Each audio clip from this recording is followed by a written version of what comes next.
Oh, shit, I drifted off. 1 second, I'll sort this out. Yeah, wait there.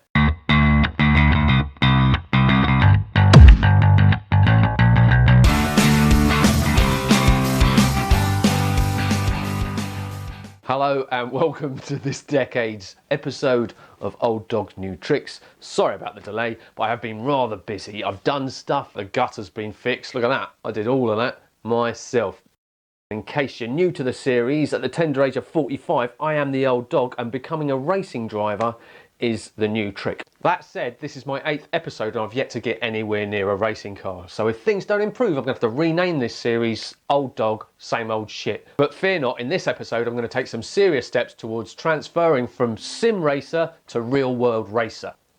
Many moons ago, in the last episode, when dinosaurs still roamed the earth, I spent the day with Darren and Will from GP Race Simulation, and they used loads of technical gizmos and gadgets to basically say I was the next Lewis Hamilton. I want to be a racing car driver. Do you think it is possible?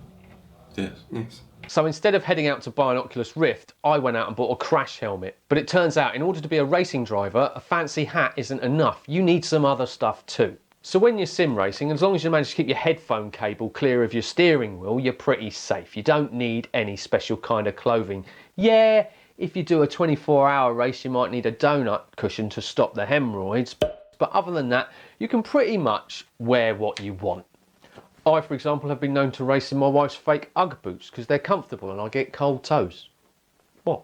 And while we're talking about footwear, it seems that socks are the most popular choice for a sim racer, which baffles me because we spend thousands of pounds trying to create the most immersive atmosphere when we're on a sim, yet we all turn up in our socks. You wouldn't see Lewis Hamilton in his bedtime socks, would you? That makes no sense, does it? I did do some research. Is it because we spent so many thousands of pounds on our sim rig that we can't in actual fact afford shoes? No, I think it's because this is the only attempt I could find at someone selling us a specific sim racing boot.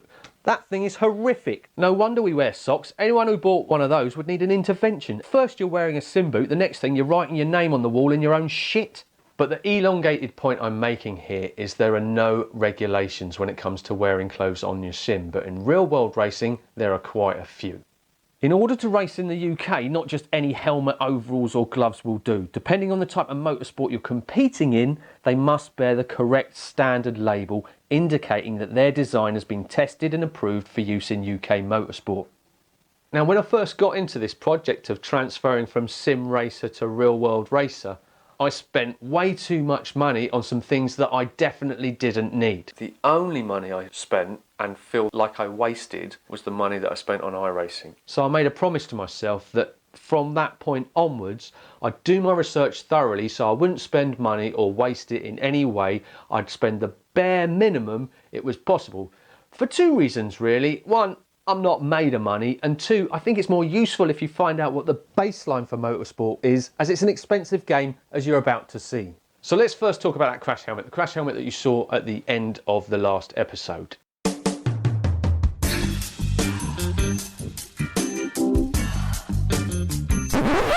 I started by doing my research, and the best place I've found to do my research in the UK is by going to the Motorsport International Show. It's a show that's held every January in Birmingham. It's a fantastic place. There's cars everywhere, there's race teams everywhere, and you can go and talk to people and you can get a real feel for the motorsport industry. But for me, it was a great place to go and gauge what things cost. So I chatted to a few people and I was talking to the people at the head tech stand. And they're like many other stalls, they were offering a show discount. So their helmet and hands device was the cheapest price I'd seen. You could get both for £445. But there, rather than being blown away by this cheap hands and helmet, I was actually more down, I'll be honest, because I'm just looking at that thinking that's £445. 445 quid just for a helmet and hands device. And that is a bargain, and it really is a bargain. So pretty dejected, I sat down with my wife, we had an overpriced coffee and a dry cake, and sort of had a conversation about the fact that I was just so, like 445 quid, fair enough, I could afford that at the time, but the rest of it was just seemed so far away. And then she said, you only get one life, babe, and even if you are reincarnated, you might come back as a duck. And ducks can't be racing car drivers. 9-second spin, right in the middle of the pack. Oh, there's a huge one. Oh, that's the championship leader, bear in mind, and he's managed to get away, but surely that car's going to be crabbing massively yet. Steering from the rear, is that the Zenturuma car that's also involved? And I'm trying to work out what the white car is on the left there, whether that's a 500 or a 300. What happened here? It was tipped into it, Johnny, definitely tipped into it. There was side-by-side contact there. So I went back to the nice men at the head tech stand and I bought a helmet and hands device, and while I was there I also noted that their fireproof boots were £95 and their balaclavas were 20, which were the cheapest I'd seen, so I bought those too. Now, as you may be aware, in my previous videos I've spent way too much money, so what I'm going to try and do this time is bring back the counter so you can see how much money I'm spending. This will hopefully stop me from making stupid decisions, because I really want to do this the cheapest way possible. I'm not going to cut corners because a lot of this stuff is safety related, but if you can buy it and it's approved, it's safe to use, right? Right. I did see a video recently about the difference in qualities in crash helmet, and I don't think that statement's correct. Mind your noggin. Here goes Brian in the $40 helmet. Good luck, Brian. He cracked his melon. So I left the show feeling pretty chuffed with myself about the purchases, but the very next day I felt sick to my stomach. I just spent £560. I don't have a racing licence. This will hopefully stop me from making stupid decisions. The fact is, if you want to race in the UK, you can't turn up and say, oh, I've done a season on the Ginettas on Project Cars 2. And they go, no problems, mate, jump in, I'm sure you'll be rosy. Mind you, anyone that has persevered through the glitches, bugs and cock-ups that programme seems to contain deserves a fucking F1 drive. But anyway, the point is this, you need a licence, and that licence, as with everything in motorsport, seems to cost a little bit more money. First, you'll need a Go Racing starter pack from Motorsport UK.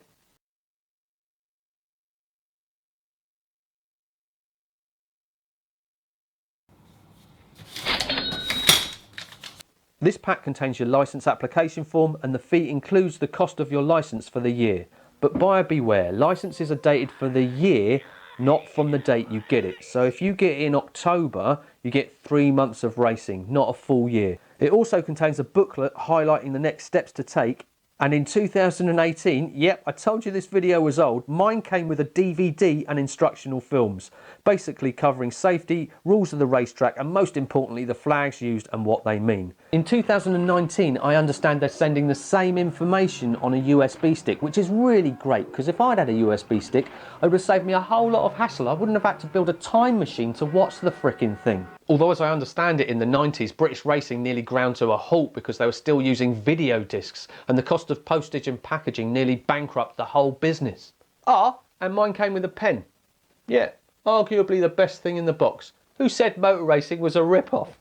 So there you go, you have everything you need now to apply for your licence. Yep, that's right, I said you have everything you need to apply for your licence. Don't put your wallet away yet, we're just warming up. So the booklet says once you've watched the DVD, you can now book your test. So when I took the test in 2018, it was called an ARDS test, and the licence I was trying to gain was a National B racing licence. In 2020, they've changed the names of everything, so now you're trying to pass your NDTC, which stands for Novice Driver Training Course, and the licence you're trying to get is an Inter-Club Racing licence. As with most rebranding, at first glance it looks like a superficial change, and you could be forgiven for thinking same licence, different name. But although the test remains the same, the racing benefits of each licence have been reduced. With the old National B racing licence, you could compete in some of the more advanced National A events. This is no longer the case. If you want to compete in those events,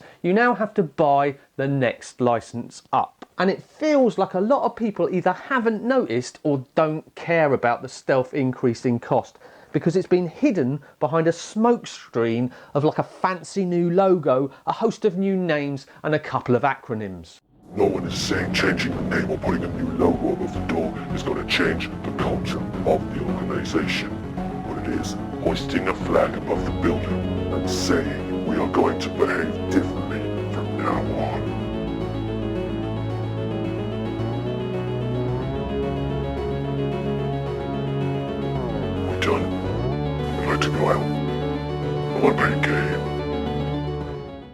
whatever it's called by the time you watch this video, it's the next thing you have to pay for. Now, I do have an issue with this. Not the fact that you have to pay for the test, I totally accept that. But the fact is the test contains the same basic elements, but the price for that test can vary from place to place. For example, if you take your test at Goodwood, it will cost you £389. There is one price and that's it. But if you take the exact same test at Brands Hatch with MSV, it will cost you £270. For the extra £119 at Goodwood, you get some extra track time and lunch. And I haven't chosen those two tracks to show you the most extreme differences in price. I've chosen those two to show you the two ways in which tracks deal with the ARDS test. So you get places like Goodwood that offer you a flat rate, what you get is what you see, that's it. But there are places like Brands Hatch that offer you a standard ARDS test, and they also offer you ARDS Plus services. That can include driving tuition, more time on track, skid pan, that kind of thing. But within that, there is such a huge scope for price difference. For example, the cheapest place you can take your ARDS test is actually Knock Hill. Huh? Knock Hill's price also includes the Go Racing starter pack, which makes it much cheaper. And the most expensive, unsurprisingly for me, is Silverstone, which costs you 695 quid. 695 quid. I reckon for that money though, David Coulthard comes round, wakes you up for breakfast, Lewis Hamilton drives you to the track and then gives you guidance throughout the day, and at the end of the day, Eddie Jordan gives you a lovely little foot massage.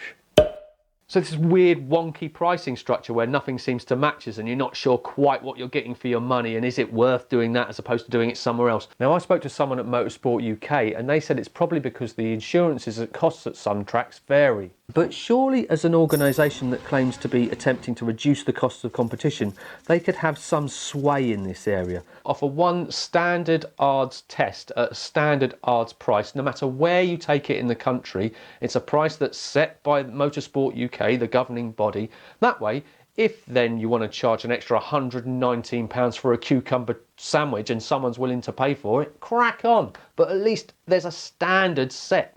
I just think it's a bit odd that most people's first experience of participating in motorsport is one where they face these disparities in pricing structure. That said, as I was soon to discover, the Wild West pricing structure is something that actually permeates the sport and something you always have to be on guard for. At every stage you have to be thinking, what's it really worth, and can I get the exact same thing or better somewhere else at a cheaper price? So I booked my ARDS test at Goodwood. Of course I didn't. I'm not an idiot.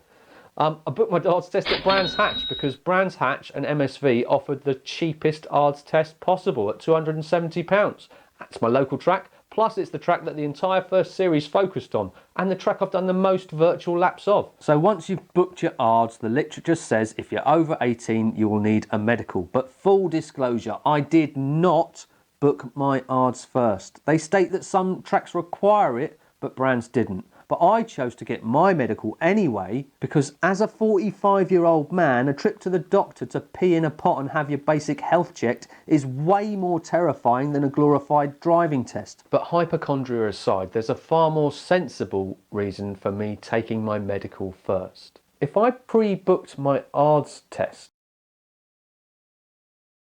and then failed my medical, I was told I would not receive a refund on my ARDS, despite being unable to take it or gain a licence, which would have been 270 quid down the pan. Motorsport UK said the reason they suggest in most cases that you should book your ARDS first is because your medical has to be conducted within 3 months of your application being completed. So there's a chance that if you get your medical first, then go to book your ARDS, you risk not finding somewhere to actually take the test within the time period, thus rendering your medical null and void. Okay, so the fact is, whichever way you do it, if you're over 18, you have to get a medical. So I phoned the doctor and he said, no problem, a motorsports medical will be £88. What? I was fast learning that putting the word motorsport in front of something was just the same as putting wedding in front of something, in that if you do that, the cost immediately spirals out of control. But fear not, my fellow misers, I have got your back and your wallets. I have found a cheaper alternative. Getting a medical offers the same service all over the UK and it only costs £54 and it's the cheapest I've found. So I headed off to Croydon to get it done, and not only did I pass, but he let me keep my helmet on for the whole thing.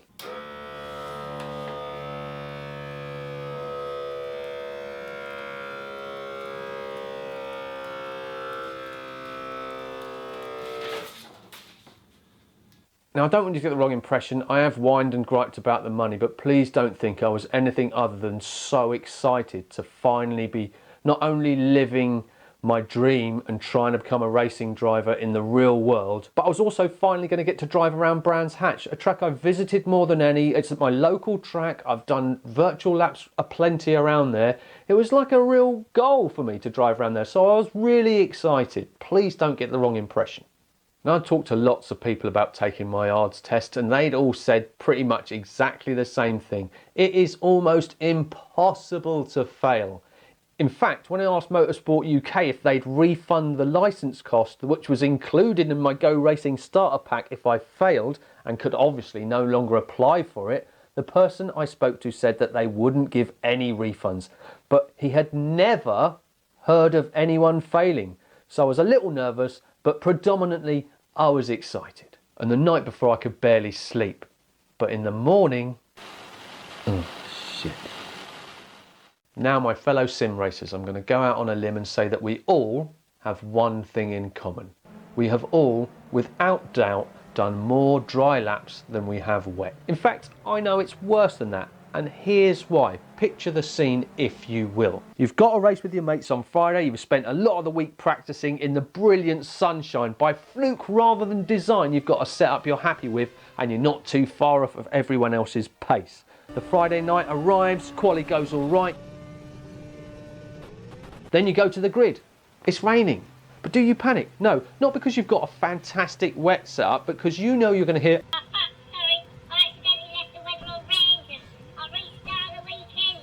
oh, dickhead, whoa, like that. Hey, you've been fiddling again now. Oh, you've been fiddling again, you fiddler. So when I woke up, fear replaced excitement, no server resets, and importantly, no refunds. Now, I have heard of ARDS tests being cancelled for adverse weather conditions, but after a horrific drive to Brands Hatch in the torrential rain, it was apparent that today wasn't one of those days.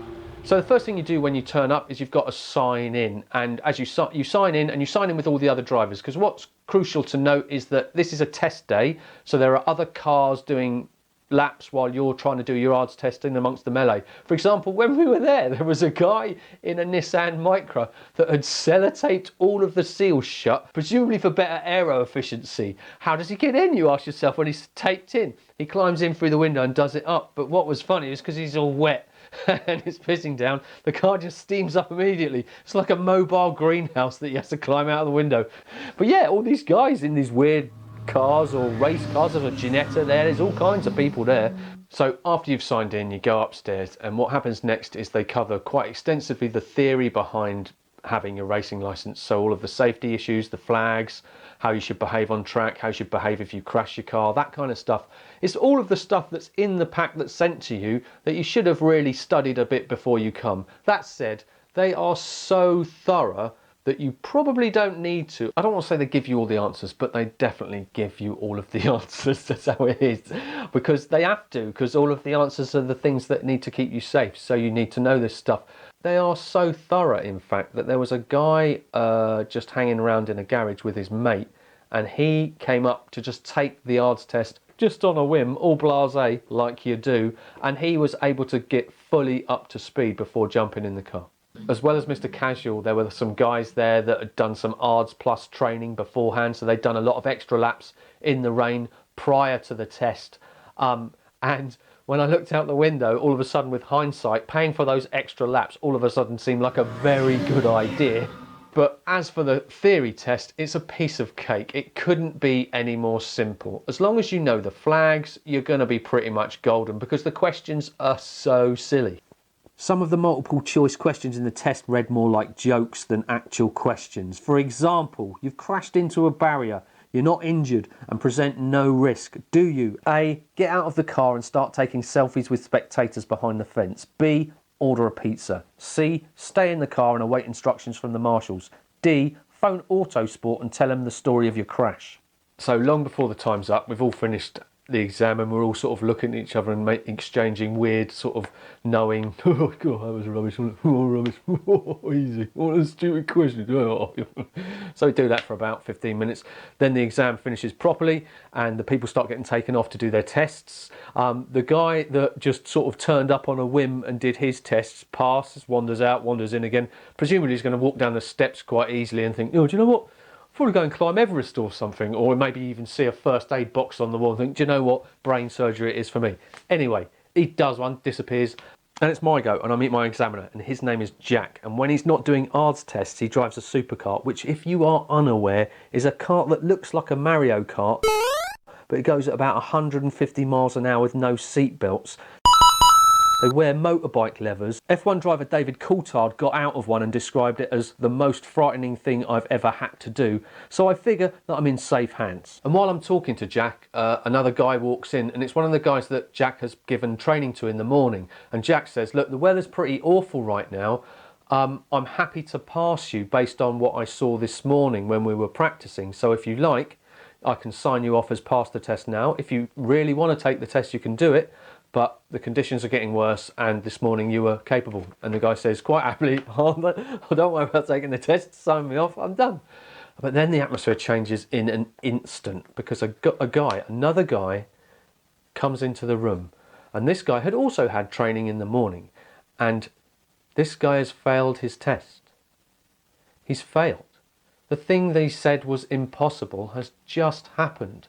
He'd had all the training in the morning, he'd gone out again in the rain, and he'd failed his test. You can fail an ARDS test. Just as I'm trying to process this, Jack takes a look out the window, sees that the rain has got worse, and hurries me out of the door.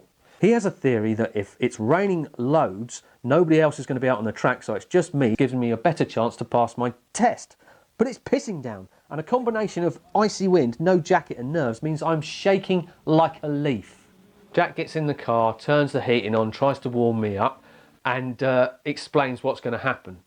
What actually happens is he says, I'm going to leave the pit lane, I'm going to drive around, I'm going to show you where you should be and what you should be doing, and then we're going to swap over, you're going to get in, I'll talk you round, and at some point I'm going to go silent, and I'm just going to observe you driving round, and then we'll come back in, and I'll tell you whether you've passed or failed or not. Now, I've spoken to a lot of people about my ARDS test, and their advice has been consistent. They say that you mustn't hang about, but at the same time, you're not trying to break lap records. Above all, do not scare the instructor, because if you scare him, he's going to fail you because he feels you're driving unsafely. But what nobody thought to point out is that I was going to be scared by Jack's driving. He left the pits and he was not hanging around. Immediately, I thought, Jesus, this is a terrifying prospect. And I said to him tentatively, do you want me to drive this fast? To which he replied, this isn't fast. Great. There are rivers of water gushing across the track and at the bottom of Paddock Hill. And all the while I'm clinging on and he's continuing to talk me calmly around, but I can't hear him. All I can hear is my own internal monologue. I'm cold. This is quick. That guy failed. Fuck, it's raining. Then before I know it, it's my turn. I got in and the weather showed no signs of improving. In fact, it got a little bit worse, as my wife's progression from filming outside to filming inside from behind the glass will go to prove. Meanwhile, in the car I was tentative to say the least, all initially due to polite gear changes. What I had not expected was to be driving a car at what seemed like rude rev levels. Between Druids and Graham Hill Bend, for example, you stay in third, and about halfway it feels like it'd be polite to even change gear in a higher car. But that's how you drive, and I was so paranoid I was going to spin in the wet. I was tense, but Jack saw this and started to reassure me and remind me that this was supposed to be fun.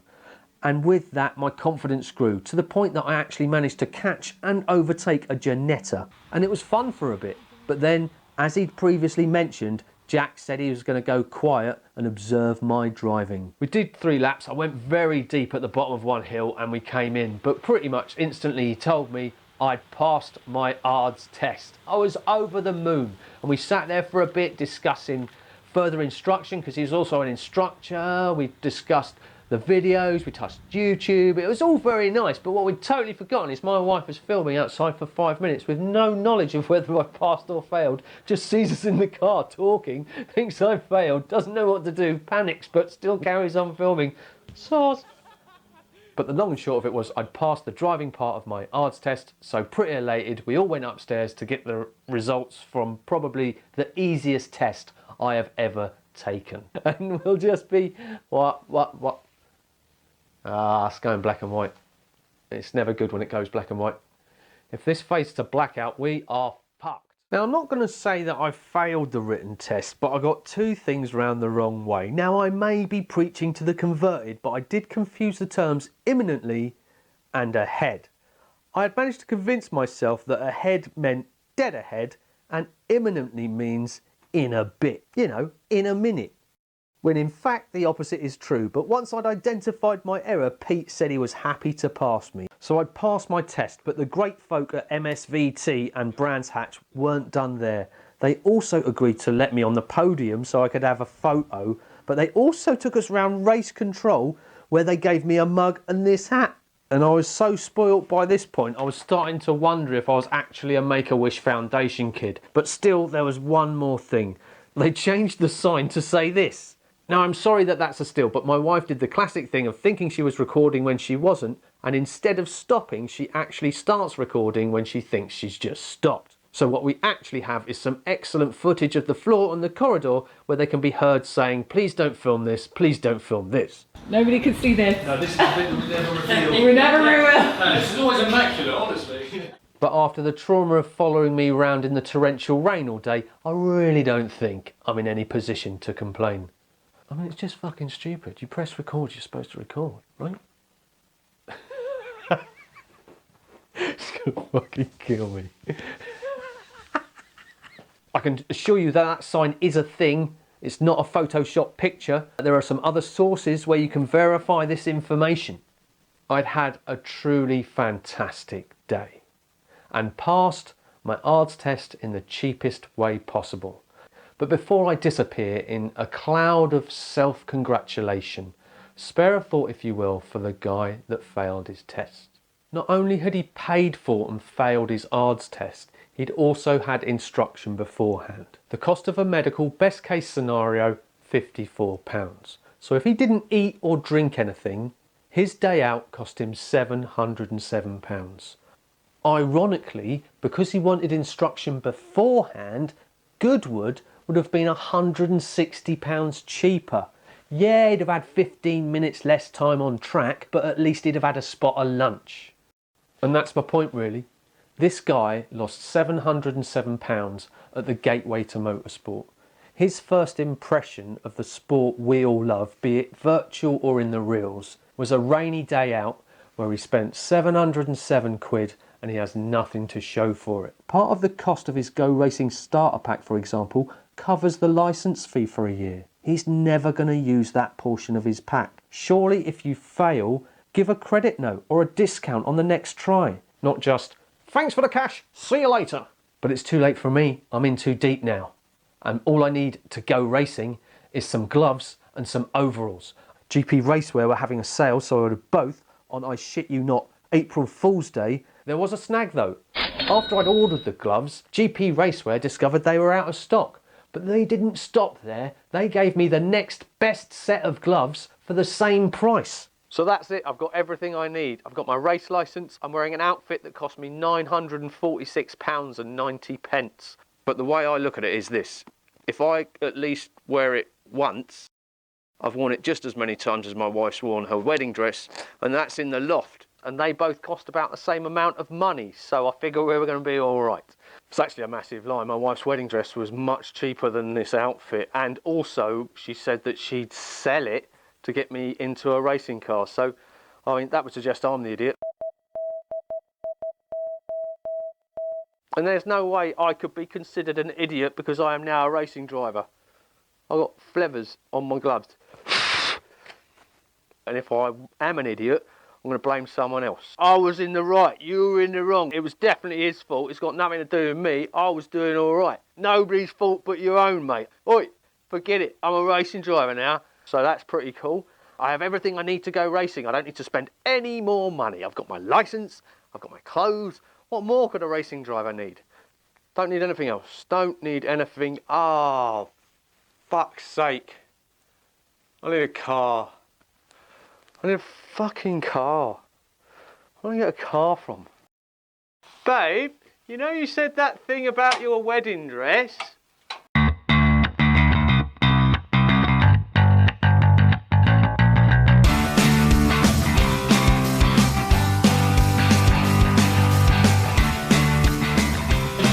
How do you feel?